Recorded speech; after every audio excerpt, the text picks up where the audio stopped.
Guys, balik lagi sama gue, Anton Enggolan, dan kali ini gue membahas Galaxy M terkeren, yaitu Galaxy M52.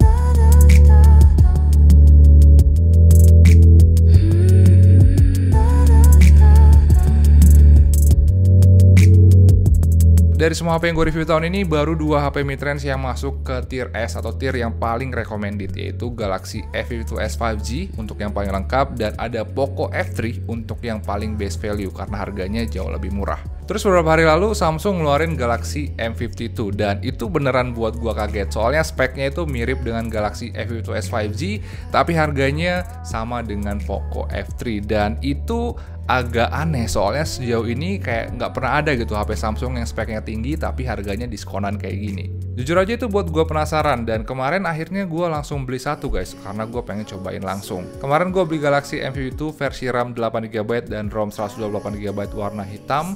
Sekilas desain boxnya mirip dengan HP Samsung yang lain dan ternyata isinya juga sama persis guys dengan Galaxy M52s 5G karena aksesoris dalamnya itu sama persis dengan isi box Galaxy F52s 5G. Tapi walaupun isinya sama, ternyata HP-nya kasih kesan yang beda banget. Beberapa tahun belakangan gue sering banget guys ngebahas midrange Samsung dan bisa gue bilang Galaxy M52 ini kasih kesan yang paling beda.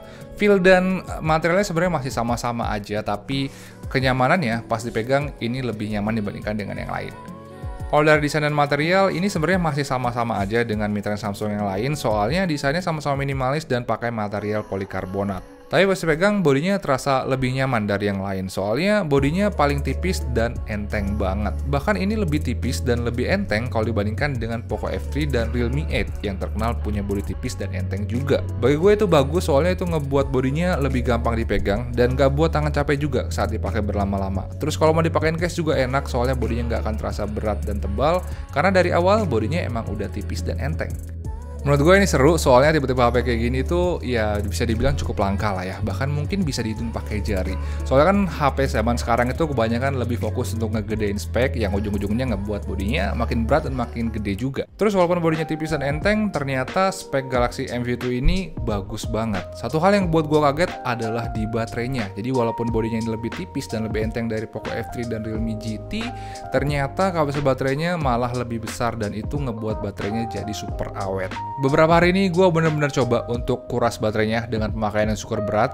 Bahkan HP ini gue pakai untuk ngegame berjam-jam dan nonton beberapa film di Netflix untuk nguras baterainya. Dan ternyata hasilnya beneran buat gue kaget. Dengan pemakaian berat ala gue, biasanya Poco F3 dan juga Realme GT cuma bisa bertahan sekitar 4 jam screen on time. Tapi M52 ini gokil banget. Dengan pemakaian yang mirip, dia bisa bertahan hampir 2 kali lebih lama. Yaitu dapat screen on time sekitar 7 bahkan udah mau 8 jam. Jadi kalian bisa bayangin lah kira-kira seawet apa baterainya kalau dipakai sehari-hari. Soalnya walaupun dipakai untuk pemakaian berat aja ternyata baterainya masih tetap awet. Screen on time segitu biasanya cuma bisa dicapai oleh HP-HP yang speknya culun guys. Tapi yang satu ini speknya cakep, bahkan dia mirip dengan Galaxy F52s 5G kayak hampir 90% mirip. Gue bilang 90% karena perbedaan dua HP ini cuma ada di ROM-nya doang, yaitu Galaxy F52s punya ROM 2 kali lebih besar dari M52. Tapi selebihnya ternyata speknya sama persis, RAM-nya sama-sama 8GB, layarnya sama-sama AMOLED 120Hz dan prosesornya juga sama yaitu Snapdragon 778G 5G. Dan itu bisa gue bilang agak nggak wajar soalnya perbedaan harganya itu gede banget yaitu hampir 1 juta lebih. Terus pas dites pakai Antutu ternyata nilainya emang ada perbedaan guys sekitar 50 ribuan tapi in real life perbedaannya hampir nggak terasa. Bisa gue bilang performa Galaxy M52 ini udah terhitung kuat untuk standar HP zaman sekarang dan gue rasa untuk pemakaian sehari-hari performanya bisa buat puas. Soalnya performanya nggak cuma cepet tapi layar 120Hz nya juga ngebuat animasi UI dan aplikasinya kelihatan lebih smooth.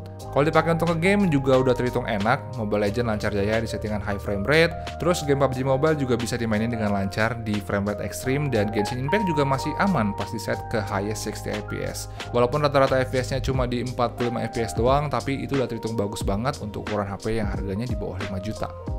Dengan semua apa yang dibawa, gue rasa Galaxy M52 ini recommended buat orang-orang yang ngutamain performa atau yang hobi nge-game. Bahkan ini lebih recommended dari Galaxy M52, soalnya walaupun performanya sama, baterainya ini kan lebih awet dan layarnya juga lebih asik ternyata. Kalau dari layar sebenarnya panelnya masih sama guys, soalnya mereka sama-sama pakai panel Super AMOLED high refresh rate 120Hz. Tapi kalau dipakai untuk nge-game, layar Galaxy M52 terasa lebih lega dibandingkan dengan Galaxy M52s 5G. Gue bilang kayak gitu karena ukuran layarnya itu lebih besar dari Galaxy A52s, dan perbedaannya emang cuma sekitar 0,2 inch doang, tapi in real life efeknya cukup terasa. Mungkin warna dan tingkat kemulusan gambarnya memang sama dengan Galaxy A52s 5G, tapi ngegame atau nonton-nonton memang selalu terasa lebih asik di layar yang lebih luas, soalnya gambar yang kita lihat kan jadi makin lebih besar. Dan sejauh ini itu ngebuat Galaxy MV2 ini kayak too good to be true gitu guys, soalnya nggak cuma setara, bahkan di beberapa sektor dia bisa ngelebihin Galaxy A52s 5G, padahal ini harganya lebih murah.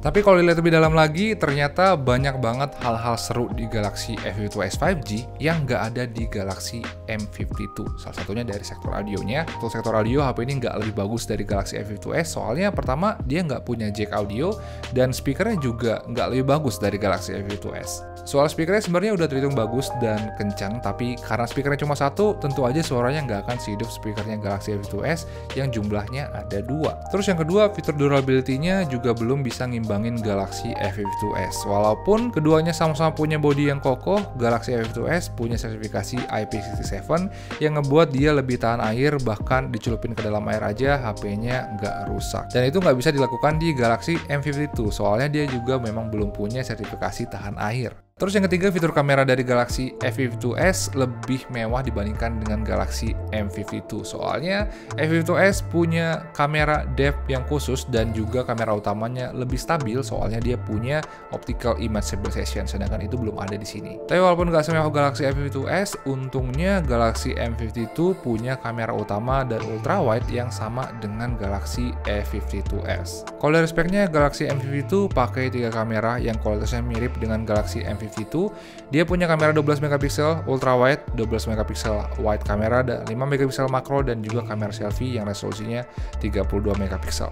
Dan untuk hasil fotonya sendiri, walaupun gak ada OIS dan depth kamera, hasil foto dari Galaxy M52 ini sama bagusnya dengan Galaxy A52s. Kemarin gue foto-foto ini di kondisi langit yang agak mendung dan agak gelap, dan gue cukup seneng dengan hasil fotonya, soalnya foto yang keluar tetap kelihatan bagus, karena tetap kelihatan terang, detailnya tinggi, dan punya warna-warna yang hidup.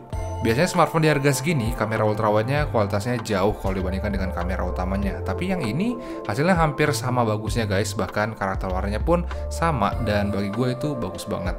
Kemarin gue juga coba mode zoomnya, dan bisa gue bilang hasil 2 kali dan 4 kali zoomnya masih bisa diandalkan. Dan di kondisi low light juga hasilnya cukup impresif, soalnya warna dan ketajamannya masih kelihatan cakep, dan noise-nya juga nggak terlalu kelihatan. Jadi untuk kamera HP 4 juta, gue rasa ini udah bagus banget.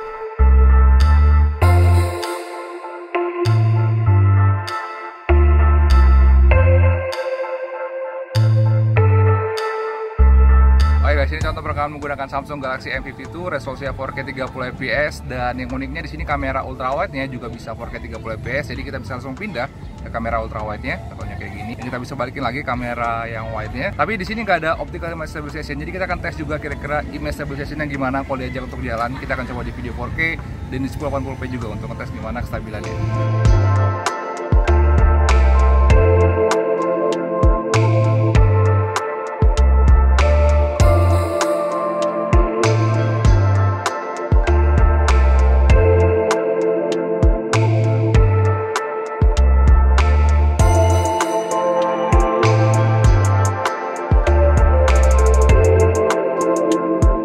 Ini contoh perekaman menggunakan kamera depannya, resolusi 1080p 30 fps. Di sini ada image stabilization, jadi kalau kita ajak jalan, video bakal tetap stabil. Dan yang seru juga, kita bisa pindah-pindah dari kamera depan ya ke kamera belakangnya. Kayak gini contohnya. Dan kita juga bisa pindah ke langsung kamera wide. Dan menurut gue ini seru banget karena itu ngebuat perekaman videonya jadi lebih fleksibel.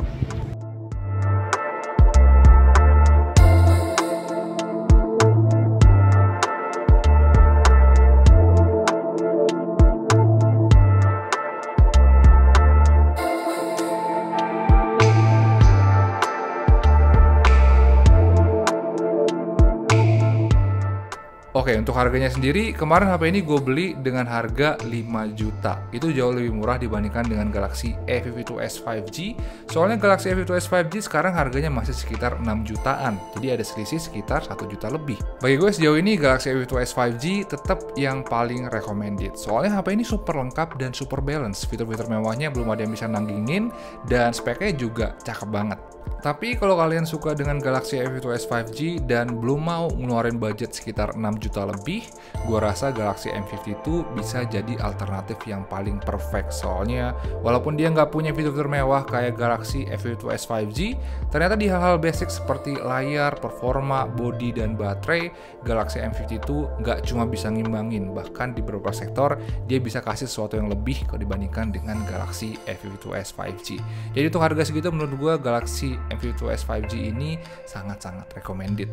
Jadi ya mungkin segitu aja pendapat gue untuk Samsung Galaxy M52s 5G. Kalau kalian suka dengan video ini, pencet like dan jangan lupa juga subscribe biar kita bisa ketemu lagi di video-video berikutnya. Makasih udah nonton guys, ciao.